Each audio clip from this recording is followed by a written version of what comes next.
Bless us as we gather today for this meeting. Guide our minds and hearts so that we will work for the good of our community. Teach us to be generous in our outlook, courageous in the face of difficulty, and wise in our decisions. Thy will be done. Amen. Amen.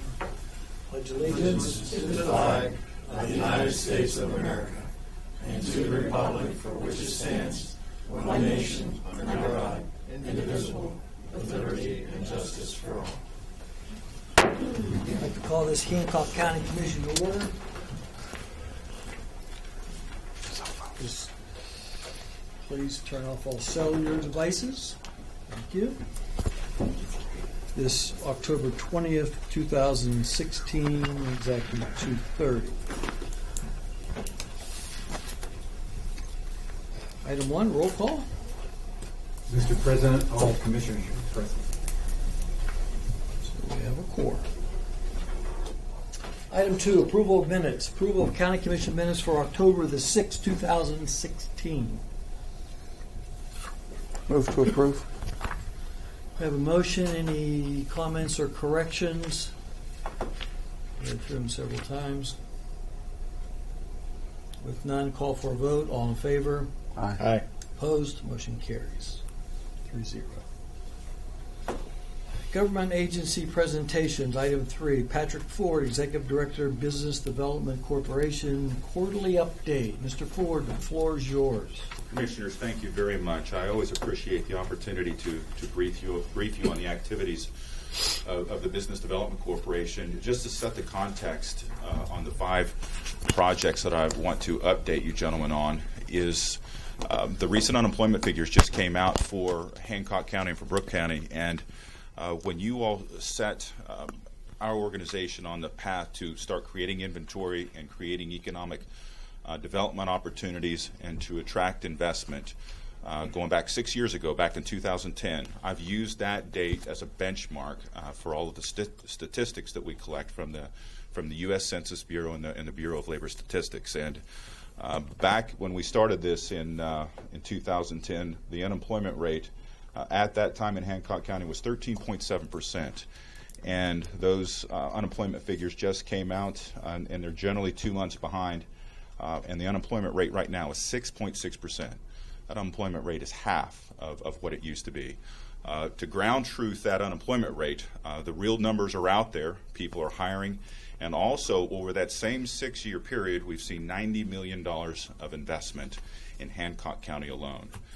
That just set the stage as to why it was important back then to start creating this inventory to allow for business and industry recruitment and business and industry expansion. The first project I want to brief you gentlemen on is what we're calling now the Rock Springs Riverfront or the Rock Springs Business Park. We're working with the Rock Springs Riverfront Task Force, so forgive me, we're working on our branding and our name change. But if you take a look at the picture that we have up there next to Mr. Swartzmiller, that's what we're calling Phase 1. We've broken up the TS&T site into 2 phases. And also we have 2 projects that are actually going on. They're underway right now. The public can see what's happening on the upland portion, but what the public can't see is what's going along on the riverfront.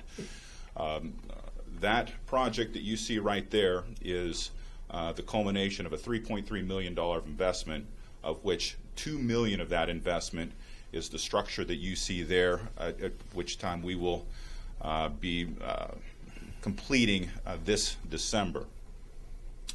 Concurrently, if you were to go on the other side of the river and looked at this site, you will actually see a barge and some dredging equipment along the river. What we are currently doing now is we are dredging the lead from the riverbank and also in the river along the property. We've already relocated the mussels that were identified in our Phase 2 assessment, so that we've already gone through the mussel relocation, and now we've removed the lead from the river, and now we're removing it from the riverbank, and you'll see some stabilization. So we've already removed a lot of the vegetation, and we're putting the riprap there now to stabilize that riverbank. And what we're also going to be doing is we're going to be doing some selective tree removal so we can have some filtered views to the river because we are now showing Phase 2. Mr. Swartzmiller, if you could actually set that board down.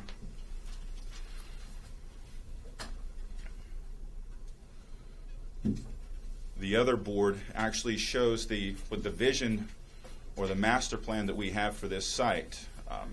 We're looking at two structures there, and then that second building, we're right now talking to both light manufacturing and office users for that building. So that's one of the reasons why, if you take a look in the upper left corner, that little vignette that's up on the top of the board, we haven't really honed in, but we are talking to office prospects that are interested in that particular site. So obviously what makes that attractive, and one of the reasons why we put the investment on the Route 2 side of the site first, is we knew that once the community that's out there that's looking for places to put a business would see that, in fact, there is activity, because, again, the market saw this site languishing for 30 years. So now that they see investment, they see buildings going up, they see this as a viable option for a location. Now that people who want that site want to have views to the river to take advantage of that, because one of the things we don't do good enough in the Ohio River Valley is capitalize on those views. So we're showing an office building that actually with some trees coming down just so the prospects can see those filtered views through the river and to the river. So we're showing that property right now.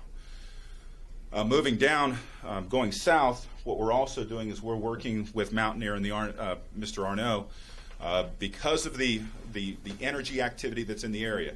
There are two crackers that are being constructed in our region right now, and Hancock County is centered between these two cracker plants. And between the two of them, you're probably looking at about a $12 to $13 billion investment, 800 jobs, with about anywhere to 5 to 20 spin-off jobs for every full-time job that's created there.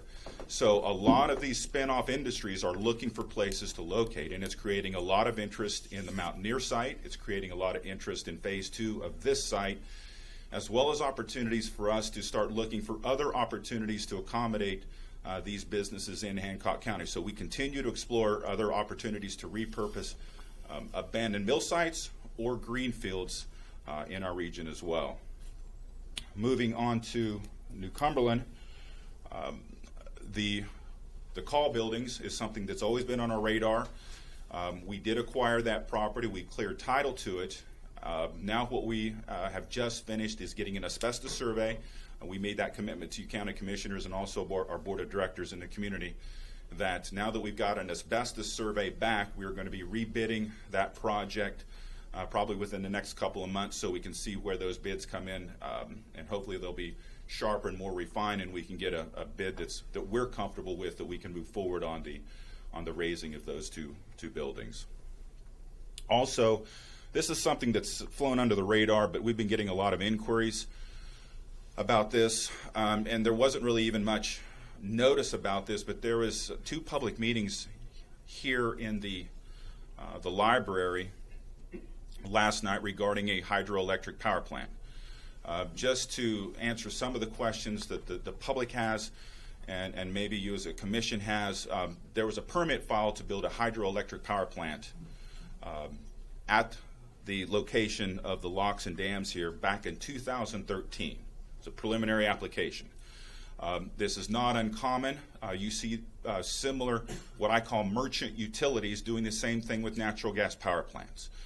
So what they do is they are a merchant utility. They're private investors. They have to apply for an application to the Federal Energy Commission.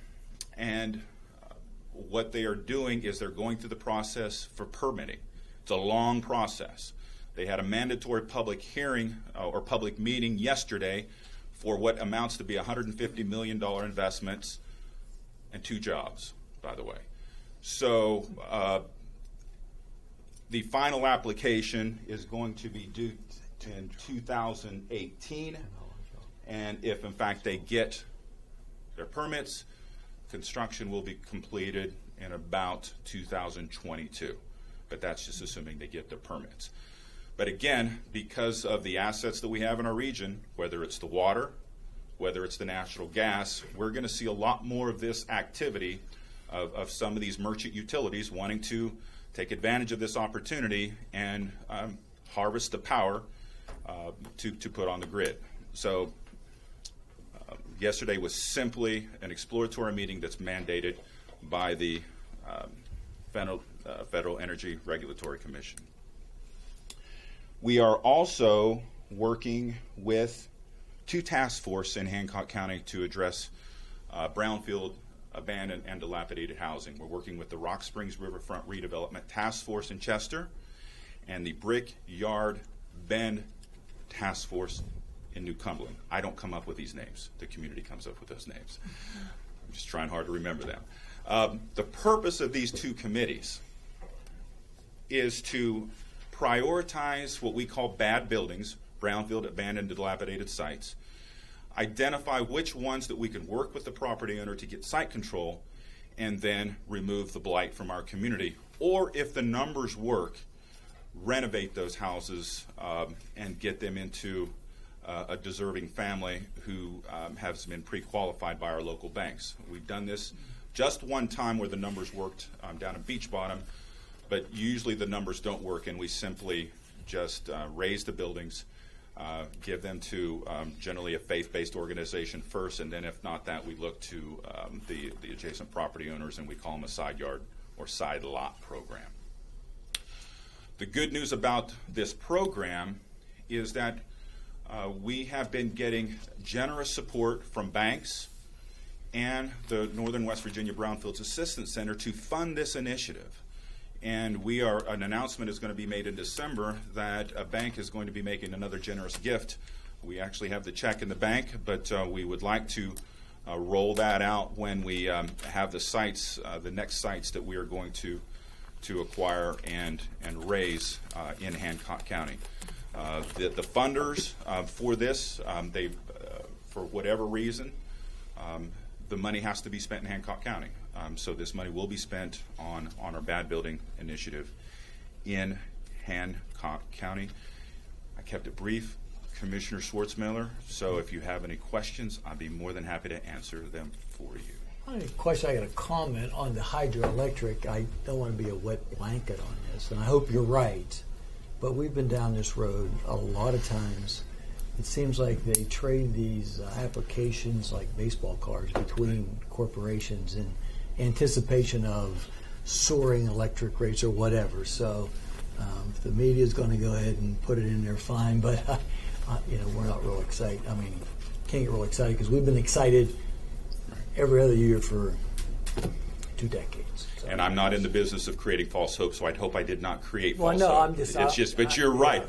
They're merchant utilities, and what we found, I'll take it one step further, Commissioner, is that what we've seen is they generally get a group of investors, put together the application, they get that first approval, now all of a sudden they added value, they'll sell that approval to someone else, now another group of investors will take it a little bit further, and you're right, they trade them like baseball cards. Very eloquently said. And I hope we're both wrong. But you know what? It if eventually gets us to one of is- these, great. yeah. But you're right. But we have to just have cautious optimism for them and just continue to do whatever we can. So if an investment was made or will be made, ideally we want that investment made in our community. So that's our play. Good. All right. I have nothing else. Gentlemen? Thank you, sir. Thank you so much. Thank for you all very your- much. Pat, are you sticking around? I know you have a BDC meeting tonight, which I won't be able to attend, but are you? I can stick around if you'd like. Yeah, if you don't mind. I don't mind at all. Get an update and update you a little bit before your meeting tonight, share with you. That'd be great. Thank you. Thank you. Item 4, old business. Approval to appoint an individual to the Hancock County Park and Recreation Board. Mr. President, at this time, I'd like to move that we appoint Mark Cooper and Jeffrey Wargo to the Park and Recreation Board. 2 openings. My question is, old business, this was a tabled item. If it was tabled, it should be taken off the table first. I move, rescind my motion. I move to rescind my motion. Okay. At this point, I move to bring from the table old business under Hancock County Parks and Recreation. All in favor? Discussion? All in favor? Aye. Aye. Aye. Mr. President, at this time, I move that we appoint Mr. Mark Cooper and Jeffrey Wargo to the Hancock County Parks and Recreation Board. We have a motion, discussion. There's 2 openings, correct? And 2 applicants. It's previously stated that we would conduct interviews, but since there was a current member that removed himself from the board, it was a moot point to interview. So, Further discussions, comments? All in favor? Aye. Opposed? Motion carries 3-0. Item 6, dog warden, new business A, dog warden, approval of the September 16th monthly report as a matter of record. Move to approve. Discussion? All in favor? Aye. Opposed? Motion carries. Prosecuting Attorney's Office, B, requesting approval of substitution order requested by Hancock County Savings Bank. move to approve. Discussion? Questions? All in favor? Aye. Opposed? Motion carries 3-0.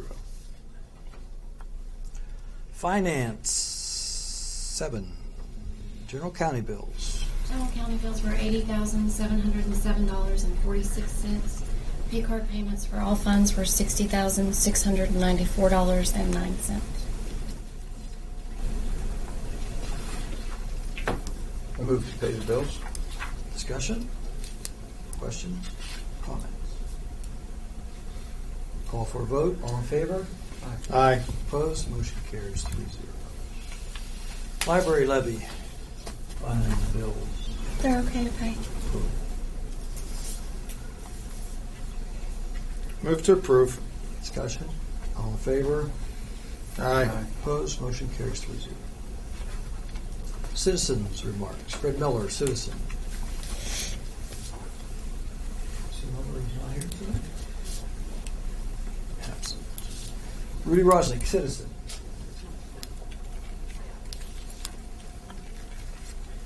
Rudy Rosnick, R-U-D-Y, R-O-S, and I-C-K. I'd like to make a comment on 2 statements by the commissioners at the end of the last business meeting. First, Mike Schwartzmiller made a statement that comparing Brooke County's $400,000 annual animal shelter budget and Jefferson County's $450,000 annual animal shelter budget to the $188,000 budget the Hancock County Commission offered to the foundation for the current fiscal year was comparing apples to oranges. I totally agree with Mr. Schwartzmiller's statement. We're on the same page on this one, Mike. I almost had a heart attack when you said that. It gets better. I figured. The Brooke and Jefferson County budgets are for fully funding the animal shelter operations. By now, everyone in Hancock County is aware that the County Commission was funding less than 50% of the total operating costs for our county shelter prior to taking over the shelter. The 2012 through 2014 annual foundation audit reports document the annual operating expenses at our shelter at close to $400,000. They figure close to the Brooke and the Jefferson County figures for operating their shelters. Since the commissioners were successful in removing the foundation from the shelter, they will need to provide the additional $200,000 and some in new funding previously provided by the foundation. The county taxpayers obviously will be stuck with the additional cost associated with that decision. It should be mentioned that Jefferson County annually budgeted $650,000 when they operated their shelter prior to 2015. In 2015, they outsourced their shelter operation to a nonprofit, resulting in an annual savings of $200,000 to Jefferson County. It appears Hancock County taking over the shelter operation appears to be going in the wrong direction. Also at the end of the meeting, Joe Barnaby stated that he hoped everybody would support the sheltered workshop levy. I agree. About a month ago, I mentioned to Mr. Lucas that the Commission needed to remove levy language transferring levy fees above $250,000 to the Commissioner's General Fund. This similar language is contained in all excess levy ballots. Since the commissioners making money from excess levies was a well-publicized issue recently, some voters may not like the commission making money off of excess levies. Did you remove the language entitling the commission to levy fees above the $250,000 statement? I support the shelter workshop levy, and I would not want the commissioners being responsible for any negative effect on the shelter's ballot. Thank you for your time.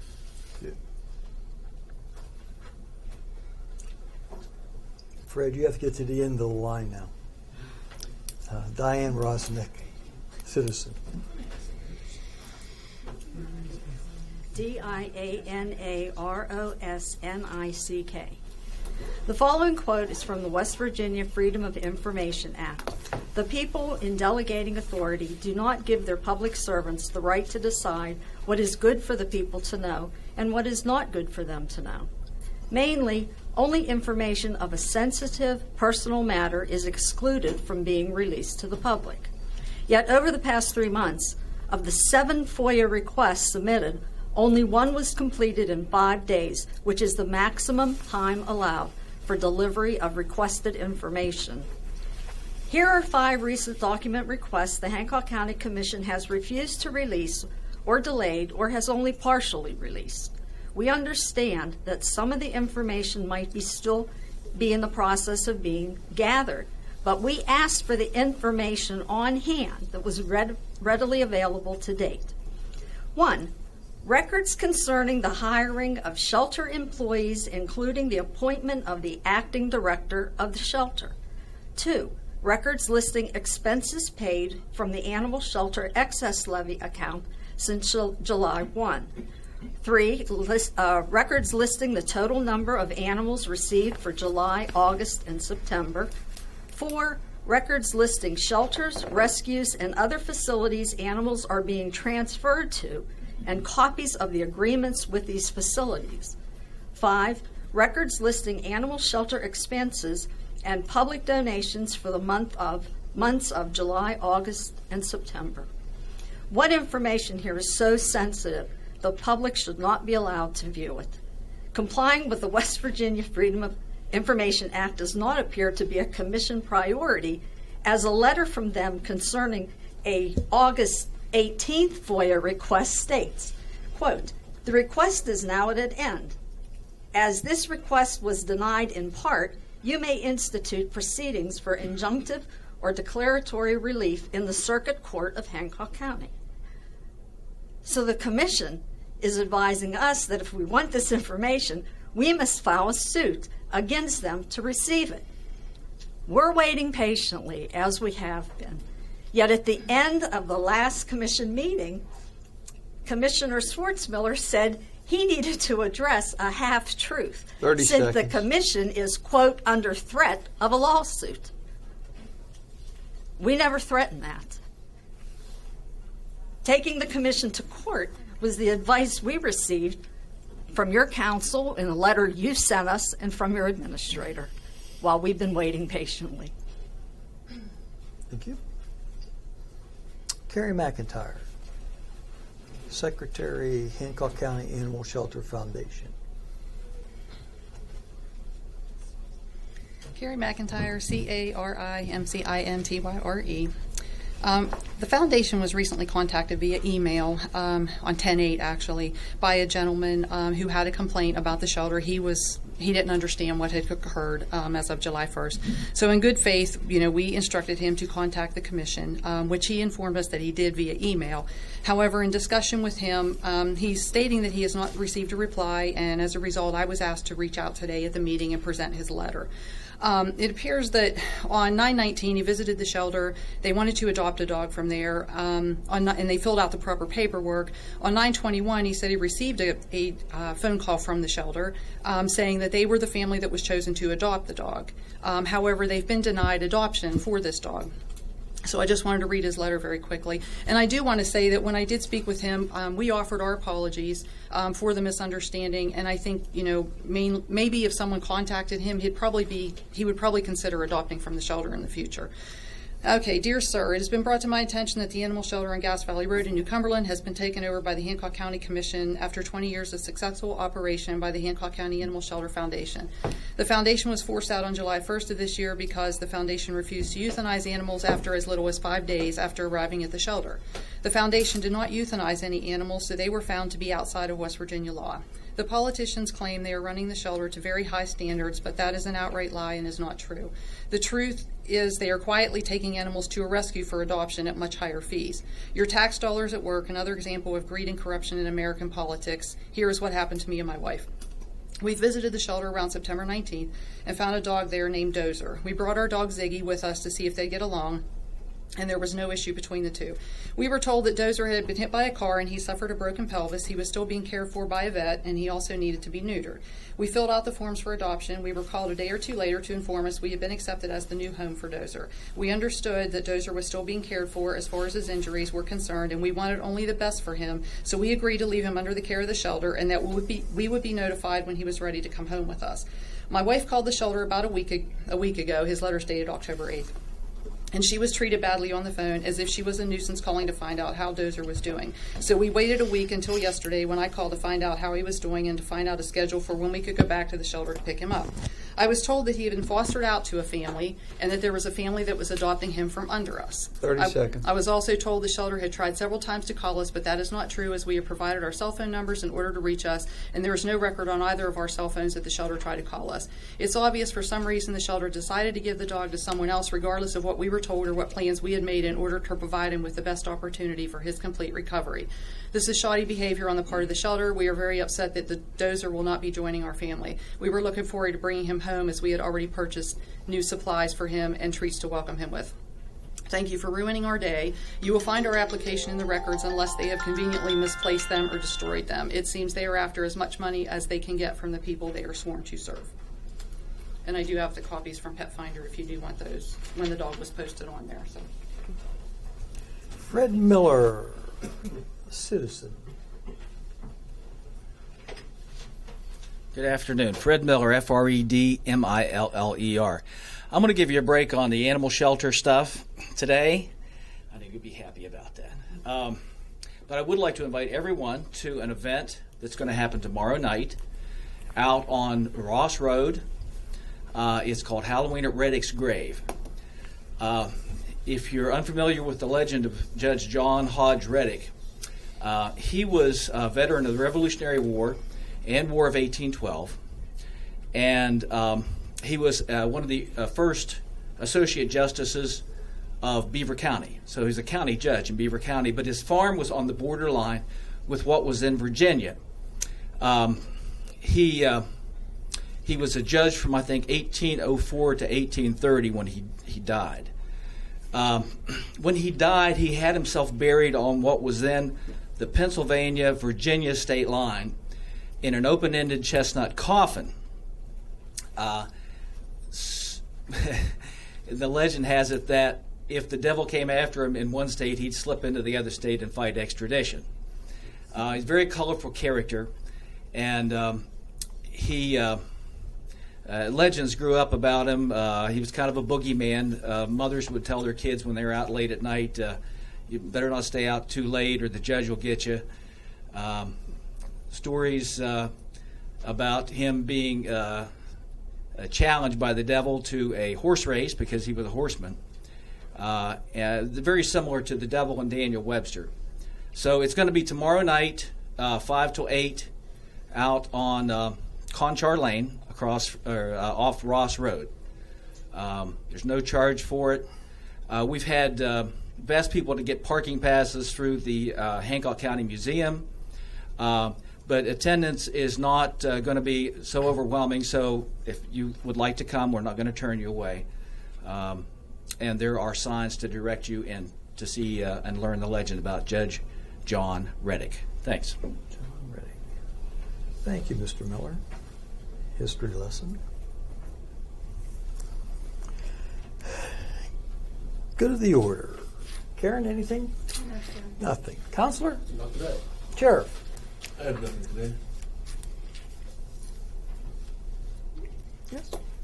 At the last meeting, I had had a couple questions, and after the meeting, at our last meeting, was able to talk to Mr. and Mrs. Rosnick, and they were able to give me a little bit of insight from their side. So I appreciate them giving me their time. So thank you. Liam, Jeremy? I don't have anything to say. Mr. Vitus? Nothing for me today. Mr. George? Just a couple things. Your time's up. Your time's up. That's it. Next Wednesday, the 26th of October through the 5th of November, early voting starts. And as stated before, daylight or the weekdays hours would be 8:30 to 4:30, and on the weekends they're open 9 to 5. Sample ballots have been sent out and have also been put on the website. That's up to date there. And as of today, we have 225 applications for absentee ballots. So they're coming in like crazy. And we're about 18 days out? Something like that, yeah. November the 8th. That's it. Thank you. Commissioner? Just one thing. Mr. Ford spoke earlier about some progress being made in the county and the Northern Panhandle, and appreciate all the efforts that you make. I'm fortunate now to attend some of your BDC meetings, although I won't be able to be there tonight. And I find them enlightening, and progress is being made, whether it's at a slow pace or fast pace.